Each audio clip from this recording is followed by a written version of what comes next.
monde, je vous retrouve pour un nouvel avis lecture. Cette fois-ci, il s'agit de cette grosse brique. L'Orpheline des Neiges, écrit par Marie-Bernadette Dupuis et publié chez Calman Lévy. Alors, il y a une petite anecdote autour de cette lecture. Vous le savez peut-être, je suis bibliothécaire et j'ai eu très envie de lire ce livre parce que Marie-Bernadette est une autrice très plébiscitée par les mamies qui fréquentent la médiathèque où je travaille. Elle a un succès fou, ses livres sont toujours réservés, elles en parlent toujours avec beaucoup d'enthousiasme, alors même si je ne pense pas être la cible idéale, j'avais vraiment trop de curiosité, je me suis dit mais il y a forcément un truc, cette autrice n'est pas hypée pour rien, j'ai envie de savoir. J'ai choisi ce livre-ci.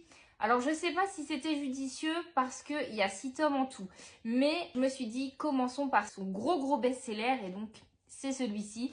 Il est parfait pour l'hiver, je l'ai d'ailleurs mis dans mon Cold Winter Challenge. J'ai déjà un petit peu commencé puisque j'ai lu 147 pages. On va suivre tout simplement la vie de l'Orpheline des Neiges à partir du moment où ce petit bébé va être déposé devant la porte du couvent école et recueilli par des sœurs. L'histoire se situe à Val-Jalbert.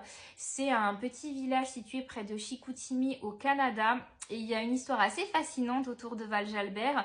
C'est un village qui s'est créé autour d'une usine de pâte à papier. Au moment où cette histoire commence, c'est une usine en plein essor. Il y a beaucoup de personnes qui vont travailler dans cette usine et qui vont donc s'installer juste autour de cette usine. Je suis allée faire mes petites recherches et à un moment donné, alors je ne sais pas si on va le vivre dans l'histoire, mais en tout cas à un moment donné, cette entreprise va fermer et les gens vont partir pour trouver du travail ailleurs.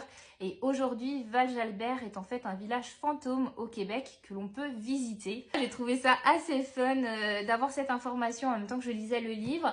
On sent que c'est une sorte de fresque historique parce que Marie-Bernadette Dupuis s'est vachement renseignée, c'est vachement documenté. J'ai commencé à lire ce livre un peu comme sur un pari et finalement, je suis à fond. Je comprends totalement que les petites mamies de la médiathèque adorent Marie-Bernadette. C'est très bien écrit.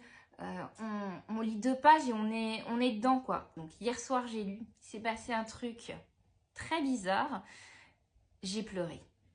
Je n'ai pas arrêté de pleurer. Dès que ça touche à un enfant ou à un parent, je me sens beaucoup trop impliquée. Ça m'a brisé le cœur. Donc là, je vais reprendre ma lecture. Avec un petit peu d'appréhension, je vais pas vous mentir. J'espère que je vais pas pleurer tout ce livre. J'ai quand même envie de vivre des émotions positives, mais je suis sûre qu'il y en aura aussi. Je viens faire un petit point sur ma lecture de l'Orpheline des Neiges. J'en suis à 342 pages, donc un petit peu plus de la moitié. L'héroïne grandit, elle se heurte à la fois au corps religieux traditionnel, mais aussi à sa tutelle qui est basée sur un fonctionnement très patriarcal. Ça me crispe forcément, mais c'est le reflet d'une réalité historique.